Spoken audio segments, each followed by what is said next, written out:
Hello everyone, welcome to my channel Judiciary Platform, and today we are going to discuss about tenses with tricks and MCQs with explanations.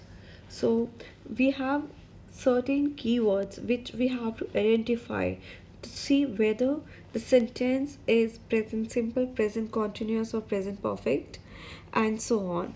So the keywords are like everyday, always, usually. अगर आपको किसी भी sentence में ये keywords मिलते हैं तो आपको आइडेंटिफाई करना होगा कि वो कौन सा टेंस होगा और टेंसेस में भी फिर वो कौन सा सब टेंस होगा, like present simple, present continuous, present perfect, present perfect continuous, right. So every day आपको कहीं लिखता है, दिखा हुआ लिखता है, या फिर ऑलवेज आपको दिखा हुआ मिलता है, यूजुअली मिलता है, इट मीन्स वो प्रेजेंट सिंपल है. और देखो प्रेजेंट सिंपल होता है या प्रेजेंट इंडेफिनिट बोले, उसमें हमेशा वर्ब की फर्स्ट फॉर्म आती है और सिंगुलर अगर सब्जेक्ट है तो एस और ई एस लगता है और वर्ब की फर्स्ट फॉर्म रहती है. नाउ, एट द मोमेंट, तो it means present continuous tense है. इस एमआर के साथ वर्ब की फर्स्ट फॉर्म प्लस आईएनजी होता है. Just, already, yet, ever, it means present perfect tense है. इसमें has F plus V three होता है. देन अगर कहीं सिंस और फोर के साथ टाइम लिखा आ रहा है, इट मीन्स वो प्रेजेंट परफेक्ट है या प्रेजेंट परफेक्ट कॉन्टिन्यूस है. और इसमें हैज़, हैव, बीन और उसके साथ वर्ब प्लस आईएनजी रहता है. या तो हैज़ बीन होगा या हैव बीन होगा. हैज़ बीन सिंगुलर के साथ होता है, हैव बीन प्लूरल के साथ होगा और वर्ब के साथ आईएनजी होगा.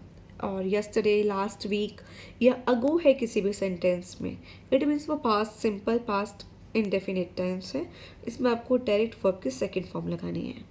कहीं वाइल और आपको व्हेन नज़र आ रहा है, और व्हेन जो है दो पास्ट एक्शंस के साथ. देखो व्हेन तो हम इंटेरोगेटिव सेंटेंस में भी लगाते हैं, लेकिन यहाँ पर ये बात है कि अगर व्हेन दो पास्ट एक्शंस के साथ है तो इट मीन्स वो पास्ट कंटिन्यूस या पास्ट परफेक्ट कंटिन्यूस हो सकता है. और इसके साथ इसमें हम यूज़ करते हैं was verb plus verb plus ING. अगर कहीं है बिफोर, आफ्टर या by the time, that means वो पास्ट परफेक्ट टेंस है. उसके साथ हम यूज़ करते हैं हेड, क्योंकि अगर हमने प्रेजेंट परफेक्ट की बात की थी तो वहाँ हमने हैज़ यूज़ किया था, और अगर जब ये पास्ट परफेक्ट बनेगा तो हम इसमें हेड यूज़ करते हैं. और वर्ब की थर्ड फॉर्म, कहीं टुमारो लिखा है या नेक्स्ट वीक लिखा है तो वो फ्यूचर सिंपल होता है और उसमें हम विल प्लस वर्ब की फर्स्ट फॉर्म यूज़ करते हैं. बाय द नेक्स्ट ईयर या बाय 2025, इट मीन्स कोई भी ईयर लिखा है तो उस पर हम यूज़ करते हैं future perfect. It means will have plus verb की थर्ड फॉर्म. ये एक टेबल है, आप इसको एक बार देख लेना. और ये स्ट्रक्चर है. प्रेजेंट सिंपल में वर्ब की फर्स्ट फॉर्म बेस वर्ब रहती है, जो मैंने आपको भी पहले बता दिया है, तो एक बार इसको आप पढ़ लेना. क्वेश्चन ये है, he dash to the court every day. तो अब हमें पता है एवरी डे आ गया है, इट मीन्स प्रेजेंट सिंपल है, प्रेजेंट इंडेफिनिट है. तो देखो वर्ब की फर्स्ट फॉर्म लगेगी. इसमें वर्ब की फर्स्ट फॉर्म क्या है, देखो गो और गोज. अब इसमें से ये सिलेक्ट करना है गो आएगा या गोज. तो ही क्या है, ही सिंगुलर है तो सिंगुलर के साथ एस और एस लगेगा, इसलिए यहाँ पर होगा he goes to the court every day. Then choose the correct sentence. इसमें से आप करेक्ट सेंटेंस बताइए. देखो she was go to the office, ये कोई सेंटेंस नहीं है. अगर हम देखें ये एक्टिव वॉइस में है तो वॉज वर्ब के साथ आईएनजी फॉर्म आएगी वर्ब की, तो वॉज गोइंग होना चाहिए था. अगर ये पैसिव वॉइस में भी है तो वॉज वर्ब के साथ वर्ब की थर्ड फॉर्म आती है, लेकिन यहाँ तो वर्ब की फर्स्ट फॉर्म लगाई है, ना आईएनजी लगाया है, ना ही वर्ब की थर्ड फॉर्म, सॉरी, ना ही आईएनजी लगाया है, ना ही वर्ब की थर्ड फॉर्म लगाई है, तो ये तो गलत हो जाता है. अब देखो she going to the office, going के साथ इज, एम, वॉज, वर कुछ भी नहीं लगाया है, इट मीन्स ये भी गलत है. Then she is going to the office, this is the correct answer, right. Then the जज dash the final decision yesterday. Yesterday keyword देखो, आपको पता चल जाएगा कि ये है पास्ट सिंपल, और पास्ट सिंपल में वर्ब की सेकेंड फॉर्म लेते हैं, that is gave. Give, gave, given. तो गेव इसकी सेकेंड फॉर्म है और हम यहाँ पे गेव यूज़ करेंगे. Identify the correct sentence. By the time the hearing started, the lawyer had prepared all the documents. What tense is used in had prepared? देखो, जब हैज़ हैव और वर्ब की थर्ड फॉर्म होती है तब वो होता है प्रेजेंट परफेक्ट. जब हैड और वर्ब की थर्ड फॉर्म होती है तब वो होता है पास्ट परफेक्ट. तो ये एग्जाम्पल है पास्ट परफेक्ट का. Then if he dash earlier he would have caught the train.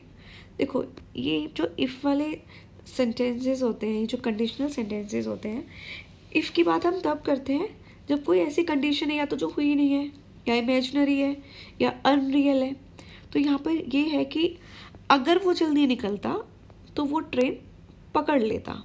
अब यहाँ पर हमें कौन सी correct form of verb use करनी है. देखो, अगर यहाँ पर हम यूज़ करते हैं इफ़ ही और इसके साथ हमने यूज़ किया हेड लेफ्ट, तो इट मीन्स जो उसके बाद वाला सेंटेंस होगा उसमें फिर हम पास्ट परफेक्ट और इट मीन्स अगर इफ़ के साथ हमने पास्ट परफेक्ट यूज़ किया है तो बाद वाले सेंटेंस में वुड हैव यूज़ होगा और वर्ब की थर्ड फॉर्म. तो अगर हमने यहाँ पे यूज़ किया if he had left earlier, तो फिर आगे हम यूज़ करेंगे he would have caught the train. Choose the correct sentence. They have finish the report last week. देखो, मैंने आपको अभी क्लास में कीवर्ड जब हम पढ़ रहे थे तो हमने क्या नोटिस किया था, लास्ट वीक, अगो या यस्टरडे जैसे वर्ड्स आते हैं तो ये सिंपल ये पास्ट सिंपल होते हैं, पास्ट इंडेफिनिट होते हैं. तो इसमें वर्ब की सेकेंड फॉर्म आएगी. हैव यूज़ किया है ये तो प्रेजेंट है.